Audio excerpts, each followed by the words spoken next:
ಒಂದು ಸಾಧಾರಣ ಕುಟುಂಬ. ಆ ಕುಟುಂಬದಲ್ಲಿ ಗೋಪಾಲರಾಯರು, ಅವರ ಹೆಂಡತಿ ಸುಮಿತ್ರಾ ಹಾಗೂ ಮಗಳು ಶ್ವೇತಾ ವಾಸಿಸುತ್ತಿದ್ದರು. ಗೋಪಾಲರಾಯರಿಗೆ ಮಗಳೇ ಸರ್ವಸ್ವ. ಅವಳನ್ನು ಚೆನ್ನಾಗಿ ಓದಿಸಿ, ಒಳ್ಳೆ ಸಂಸ್ಕಾರ ಕಲಿಸಿ, ಸಮಾಜದಲ್ಲಿ ಮಗಳು ಒಳ್ಳೆ ಹೆಸರು ಮಾಡಬೇಕೆಂಬುದು ಗೋಪಾಲರಾಯರ ಕನಸಾಗಿತ್ತು. ಹೀಗೆ ವರ್ಷಗಳು ಕಳೆದವು. ಶ್ವೇತಾ 10ನೇ ತರಗತಿ ಓದುತ್ತಿದ್ದ ಸಮಯ. ಒಂದು ವಾರದಿಂದ ತಂದೆ ಗೋಪಾಲರಾಯರ ನೇರ ಮಾತಿಗೆ ಸಿಗದೆ ತಪ್ಪಿಸಿಕೊಳ್ಳುತ್ತಿದ್ದಳು. ಈತ ಆಫೀಸ್ನಿಂದ ಬರೋ ವೇಳೆಗೆ ಹೋಮ್ವರ್ಕ್ ಎಂದು ಬ್ಯುಸಿಯಾಗಿರುತ್ತಿದ್ದಳು. ಬೆಳಗ್ಗೆಯಂತೂ ಟ್ಯೂಷನ್ ನೆಪದಲ್ಲಿ ಹೋಗಿಬಿಟ್ಟರೆ ಆಕೆ ಮನೆಗೆ ಬರೋ ವೇಳೆಗೆ ಗೋಪಾಲರಾಯರು ಆಫೀಸ್ಗೆ ಹೊರಡುತ್ತಿದ್ದರು. ಇದನ್ನೆಲ್ಲ ಕಂಡ ಗೋಪಾಲರಾಯರು ಮಗಳ ವರ್ತನೆ ಯಾಕೋ ಸರಿಯಾಗಿಲ್ಲ ಎಂದು ಅನುಮಾನ ಬಂದಿತು. ತುಂಬ ತಿಂಗಳಿಂದಲೂ ಇದೇ ಪರಿಸ್ಥಿತಿಯಾಗಿತ್ತು. ಆದರೆ ಹಿಂದೆಲ್ಲ ಮಗಳ ಮಾತು, ವರ್ತನೆ ಎರಡರಲ್ಲೂ ಗೋಪಾಲರಾಯರಿಗೆ ಚಿಕ್ಕದೊಂದು ಅನುಮಾನವೂ ಬಂದಿರಲಿಲ್ಲ. ಮಗಳು ಹೀಗೆ ಮುಖ ಮರೆಸಿಕೊಂಡು ಓಡಾಡ್ತಾಳೆ ಅಂದರೆ ಏನು ಅನಾಹುತ ನಡೆದಿದೆ. ಹೇಳಿ ಕೇಳಿ ಮಗಳಿಗೆ 15 ತುಂಬಿದೆ. ಯಾರಾದರೂ ಹುಡುಗ ಇವಳಿಗೆ ಲವ್ ಲೆಟರ್ ಕೊಟ್ಬಿಟ್ನಾ? ವಯಸ್ಸಿನ ಹುಚ್ಚು ಆವೇಶದಲ್ಲಿ ಮಗಳು ಅದನ್ನು ಉಪ್ಪಿಬಿಟ್ಲಾ? ಅದೇ ಕಾರಣದಿಂದ ನಮಗೆ ಸಿಗದೆ ಓಡಾಡ್ತಾ ಇದ್ದಾಳ? ಹೆಂಡತಿ ಕೂಡ ಕೆಲಸಕ್ಕೆ ಹೋಗ್ತಾ ಇದ್ದಾಳೆ. ಅವಳಿಗೆ ಆರೋಗ್ಯ ಬೆಲೆ ಸರಿಯಿಲ್ಲ. ಏನಾದರೂ ಅನಾಹುತ ಆಗುವ ಮೊದಲು ನಾನೇ ಪರಿಸ್ಥಿತಿಯನ್ನು ಸರಿ ಮಾಡಬೇಕು ಎಂದುಕೊಂಡರು ಗೋಪಾಲರಾಯರು ಅದೊಂದು ಶನಿವಾರ ಮಧ್ಯಾಹ್ನ ದಿಢೀರನೆ ಮನೆಗೆ ಬಂದರು. ಆಗಲೂ ಮಗಳು ಮನೆಯಲ್ಲಿರಲಿಲ್ಲ. ಸ್ಕೂಲಿಂದ ಬಂದವಳು ಎಲ್ಲಿಗೆ ಹೋದಳು? ಹಾಗೆ ಹೋಗುವ ಮುನ್ನ ಒಂದು ಪತ್ರ ಬರೆದಿಟ್ಟು ಹೋಗಬಾರದಿತ್ತ? ಅಥವಾ ಅವರ ಅಮ್ಮನಿಗೇನಾದರೂ ಈ ವಿಷಯವಾಗಿ ಮೊದಲೇ ಹೇಳಿದ್ದಾಳಾ? ಇಂಥವೇ ಯೋಚನೆಯಲ್ಲಿ ಗೋಪಾಲರಾಯರು ಮುಳುಗಿ ಹೋದರು. ನಂತರ ಏನೂ ಮಾಡಲು ತೋಚದೆ ಒಂದು ಅನುಮಾನದಿಂದ ಮಗಳ ರೂಮಿನ ಕದ ತೆರೆದು ಸುಮ್ಮನೆ ಆಗೊಮ್ಮೆ ನೋಡಿದ. ಮಂಚದ ಮೇಲೆ ಒಂದು ಕವರ್ ಬಿದ್ದಿರುವುದು ಕಾಣಿಸಿತು. ಈತ ಕುತೂಹಲದಿಂದ ಕವರ್ ತೆಗೆದುಕೊಂಡ. ಅದರ ಮೇಲೆ ಅಪ್ಪನಿಗೆ ತುಂಬ ಪ್ರೀತಿಯಿಂದ ಎಂದು ಬರೆದಿತ್ತು. ಅಚ್ಚರಿ ಕುತೂಹಲದಿಂದಲೇ ಗೋಪಾಲರಾಯರು ಕವರ್ ಒಡೆದರು. ಒಳಗಿದ್ದ ಪತ್ರದಲ್ಲಿ ಹೀಗೊಂದು ವಿವರಣೆ ಇತ್ತು. ನನ್ನ ಪ್ರೀತಿಗೆ ಅಪ್ಪ, ಕ್ಷಮಿಸಿ. ಒಂದು ದೊಡ್ಡ ಸಂಕಟ ಮತ್ತು ನೋವಿನಿಂದ ನಿನಗೆ ಈ ಪತ್ರ ಬರಿತಾ ಇದ್ದೀನಿ. ಈ ವಿಷಯ ತಿಳಿದು ನಿನಗೆ ಬೇಸರ ಆಗುತ್ತೆ, ಸಿಟ್ಟು ಬರುತ್ತೆ. ಒಂದು ವೇಳೆ ನಾನು ಮನೆಯಲ್ಲೇ ಇದ್ದು ನಿನಗೆ ಈ ವಿಷಯ ಹೇಳಿದ್ರೆ ಮಗಳು ನಿನ್ನಿಂದ ಹಾಳಾಗಿದ್ದು ಅಂತ ಪರಸ್ಪರ ಅಮ್ಮ ಮತ್ತು ನೀನು ಜಗಳ ಆಡ್ತಿದ್ರಿ. ಅದು ನಡೀಬಹುದಂತಾನೆ ಈಗ ಒಂದು ಪತ್ರ ಬರೆಯುವ ನಿರ್ಧಾರಕ್ಕೆ ಬಂದೆ. ನೇರವಾಗಿ ಹೇಳ್ತಾ ಇದ್ದೀನಿ, ನನ್ನ ಸಂತೋಷ್ ಎಂಬ ಹುಡುಗನ್ನ ಲವ್ ಮಾಡ್ತಾ ಇದ್ದೀನಿ.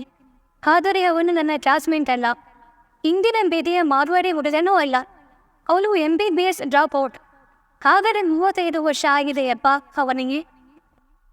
ಹಾಗಿದ್ರೆ ನೋಡೋದಕ್ಕೆ ತುಂಬ ಸುಂದರವಾಗಿದ್ದಾನೆ. ಜೋರಾಗಿ ಬೈಕ್ ಓಡಿಸ್ತಾನೆ, ಚೆನ್ನಾಗಿ ಹಾಡು ಹೇಳ್ತಾನೆ, ರಜನಿ ಥರ ಸಿಗರೇಟ್ ಸೇರ್ತಾನೆ.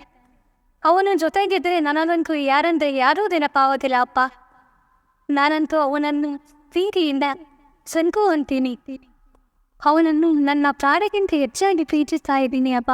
ಇನ್ನೊಂದು ಇಂಪಾರ್ಟೆಂಟ್ ವಿಷಯ ಏನಲ್ಲ ಅಪ್ಪ, ಸಂತೋಷ್ಗೆ ಹುಡುಗಿಯರ ಹುಚ್ಚು ಜಾಸ್ತಿ. ಈಗಾಗಲೇ ಅವನಿಗೆ 5-6 ಮಂದಿ ಕಲಿಸಿದ್ದಾರೆ ಅಂತ ನನಗೆ ಗೊತ್ತು. ಇದೆಲ್ಲ ಗೊತ್ತಿದ್ದು ನಾನು ಅವನನ್ನು ಇಷ್ಟಪಡ್ತಾ ಇದ್ದೀನಿ, ಅವನೊಂದಿಗೆ ಬರುತ್ತಾ ಇದ್ದೀನಿ. ಈಗ ನಾನು ಗರ್ಭಿಣಿಯಾಗಿದ್ದೀನಿ ಅಪ್ಪ, ಬೇಸರ ಮಾಡ್ಕೋಬೇಡ. ಅಂದಾಜು ಇನ್ನು 10 ವರ್ಷಗಳ ನಂತರ ನಿನ್ನ ಮೊಮ್ಮಕ್ಕಳೊಂದಿಗೆ ಸಿಗ್ತೀನಿ ಅಪ್ಪ. ಚಿಕ್ಕಂದಿನಿಂದ ಜಡಿಮರಿಯುತ್ತಾ ಬೆಳೆಸಿದ್ದು ನೀನು. ನಿನಗೆ ಒಂದು ಮಾತು ಹೇಳದೆ ಬಂದುಬಿಟ್ಟೆ, ಕ್ಷಮಿಸಿಬಿಡಪ್ಪ ಪ್ಲೀಸ್. ನಿನ್ನ ಮುದ್ದಿನ ಮಗಳು ಶ್ವೇತಾ. ಪತ್ರ ಓದಿ ಮುಗಿಸಿದ ಗೋಪಾಲರಾಯರು ಸಂಪೂರ್ಣವಾಗಿ ಬೆವತು ಹೋದರು. ಮುದ್ದಿನ ಮಗಳನ್ನು ಸಾಕಿದ್ದು, ಆಡಿಸಿದ್ದು, ಗದರಿಸಿದ್ದು, ಕತೆ ಹೇಳಿದ್ದು, ಉಯ್ಯಾಲೆಯಲ್ಲಿ ಆಟ ಆಡಿಸಿದ್ದು, ತುತ್ತು ಕೊಟ್ಟದ್ದು ಎಲ್ಲವೂ ಅವನಿಗೆ ಒಂದೊಂದಾಗಿ ನೆನಪಾಯಿತು. ಈಗ ಏನು ಮಾಡಬೇಕು ಎಂದು ತೋಚದೆ ಆತ ತಬ್ಬಿಬ್ಬಾಗಿ ನಿಂತಿದ್ದಾಗಲೇ ಆ ಪತ್ರದ ಕೆಳಗಡೆ PTO ಎಂದು ಬರೆದದ್ದು ಕಾಣಿಸಿತು. ಶಿವನೇ, ಇನ್ನು ಯಾವ ಕೆಟ್ಟ ಸುದ್ದಿ ಓದಬೇಕೋ ಎಂದುಕೊಂಡು ಗೋಪಾಲರಾಯರು ನಡುಗುತ್ತಲೇ ಆ ಪತ್ರ ತಿರುಗಿಸಿದರು.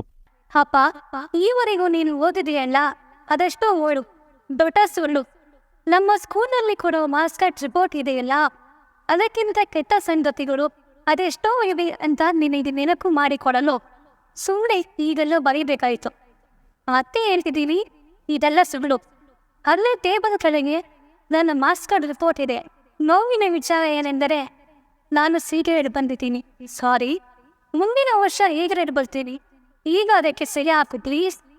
ಅಮ್ಮನ ಜೊತೆ ಇದೇ ವಿಷಯಕ್ಕೆ ಜಗಳ ಆಡಬೇಡ. ಇಲ್ಲೇ ಪಕ್ಕದ ಆಂಟಿ ಹತ್ರ ಬೋರಿನ ತಯಾರಿಸ್ಕೊಳ್ತಾ ಇದ್ದೀನಿ. ನೀನು ಬೈಯೋದಿಲ್ಲ ಅಂತ ಅಂದರೆ ಸುಮ್ಮನೆ ಒಂದ್ಸಲ ಶ್ವೇತಾ ಅಂತ ಕೂಗು, ಓಡಿ ಬರ್ತೀನಿ. ನಿಂಗೆ ಗೊತ್ತಾ ಅಪ್ಪ, I love you very much. ನಿನ್ನ ತುಂಟ ಮಗಳು ಶ್ವೇತಾ. ಮಗಳ ಜಾಣತನದ ಬಗ್ಗೆ ಹೆಮ್ಮೆಯು, ತನ್ನ ಅನುಮಾನದ ಬಗ್ಗೆ ನಾಚಿಕೆಯು ಒಟ್ಟಿಗೆ ಆಯಿತು ಗೋಪಾಲರಾಯರಿಗೆ. ಆತ ಮೇಲಿಂದ ಮೇಲೆ ಭಾವುಕನಾದ.